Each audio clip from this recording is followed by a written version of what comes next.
And what do you do with Andy Dalton? What do you do with Justin Fields? Mark Sanchez came on the show yesterday, and he said this whole go back and forth thing is very difficult. Here's Mark Sanchez from yesterday's show. These guys have to understand what their role is. It has to be clearly defined. Here's my example. Me and Brad Smith, clearly defined. Sanchez is our starter, but this is with the New York Jets. Brad Smith will come in and run some Wildcat stuff. And he was highly effective with that. And it was great. And we knew our roles. We knew what we were supposed to do. It was clear communication. When they bring in Tim Tebow, it's different. Now Tim kind of wants to play. Nobody really knows. Tim's won a playoff game too. Is he supposed to start? Is Mark supposed to start? To get a rhythm with this back and forth quarterback stuff is really tough. So you can make an argument, and this is a real thing, that it's time for Justin Fields, and here's why. There are 3 divisions in football. You know this, I know this, Joy knows this, Ryan knows this. There are 3 divisions in football that are just simply better than other divisions. The NFC West and AFC West this weekend went 8-0 with many blowout wins. The AFC North went 2-2, but Cleveland did have to play Kansas City at Arrowhead. Okay, so that's probably the toughest draw in the league, right?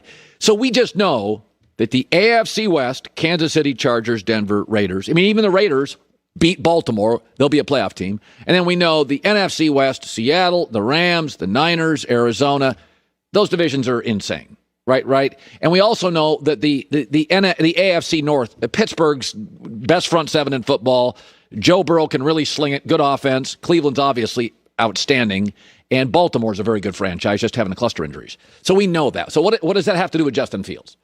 So what do boxing managers and UFC managers and promoters do when they find a really talented fighter? They give him tomato cans for about a year, 10 to 12, maybe 2 years. Go look at Mike Tyson's first 15 fights. These are first-round fights. Build up confidence, refine the skills, sharpen the tools before you put him in there against somebody that can beat him. That's what Dana White does. I got a star. I'm going to give him 5 or 6 fights. Then I'm going to slowly, gradually give him somebody can pop him a little bit. Let's test his chin. But you're not going to throw a guy out there against a Conor McGregor in his prime early and just crush the kid's momentum and confidence. That's what boxing promoters, Bob Arum, Dana White, a commissioner of his sport, the founder, Don King, Al Heyman, all these guys do the same thing.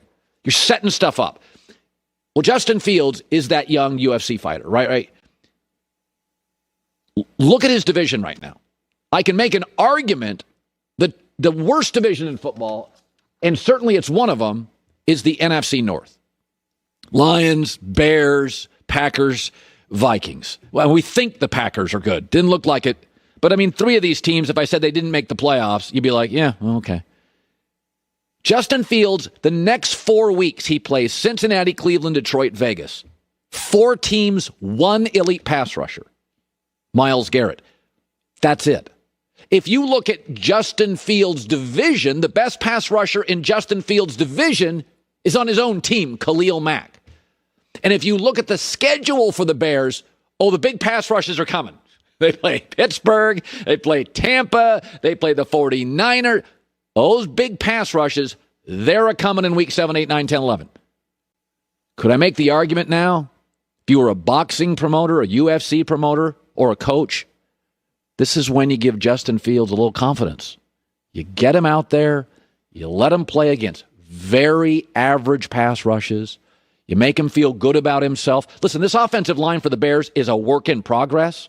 It's going to get overwhelmed by Pittsburgh. It's going to get overwhelmed by Tampa. You don't want to put him in that. It'll be able to hold its own against Cincinnati and Detroit and Vegas, maybe Cleveland, although I'm sure Myles Garrett will have a field day. There's an argument to be made, and I was an Andy Dalton starts week 1, but there's an argument to be made. You want to give young quarterbacks confidence. This is why the Niners, by the way, with Trey Lance, are like, whoa, we can go real slow on this. We can play Arizona. Chandler Jones had 5 sacks.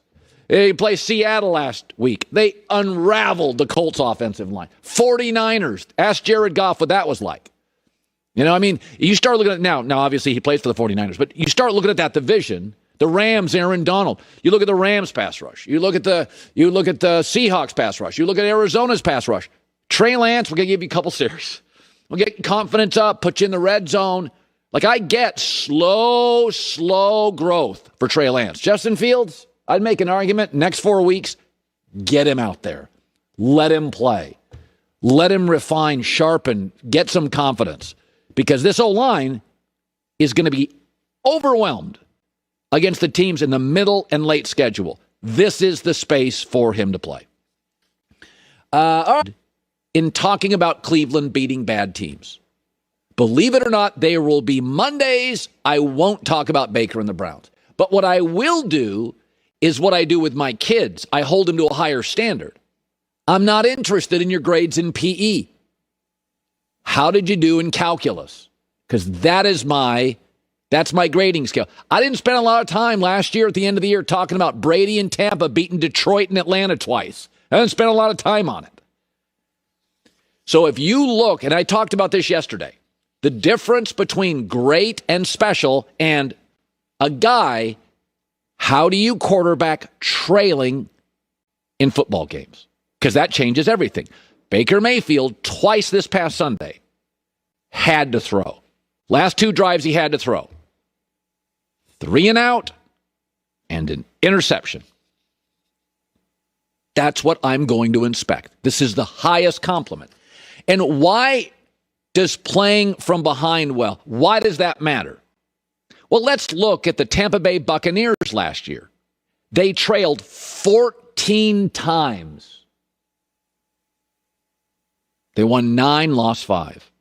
The year before, the Kansas City Chiefs trailed 15 times, and they won 11-4. The Browns trailed for about 2 series, and their offense stunk. And that's the difference in this league. I don't care how Derek Carr plays when he leads. I know in that last drive with 37 seconds, he made 2 huge throws, field goal, tie, 1 in overtime. And that's the greatest compliment I can give Cleveland.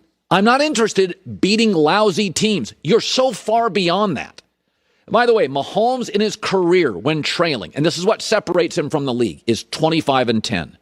Baker when trailing is 13-24. There's no question Baker is a franchise quarterback. We're out of that discussion. But Baker wants to be a $40 million quarterback.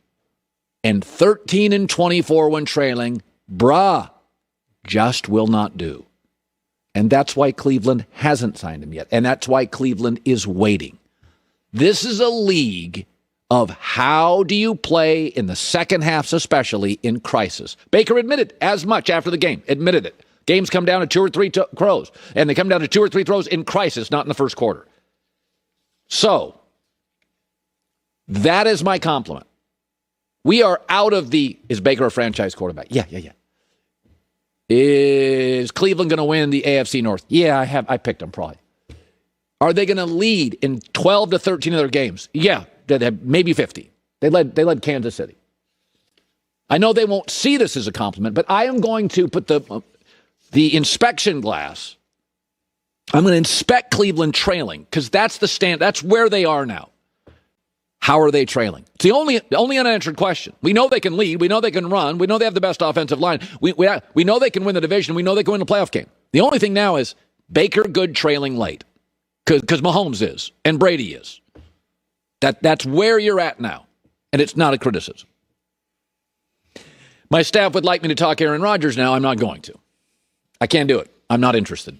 I'm going to talk about it at some point because the sound's pretty good, but my staff right now pulling out their hair. Uncle Colin, I am over high maintenance Aaron. And so I want to talk about this. So the Bears were bad in week 1, way worse than I thought they'd be. Matt Nagy had a very good September record. They were terrible. They played, they trailed 13-7 at half. Then the wheels came off.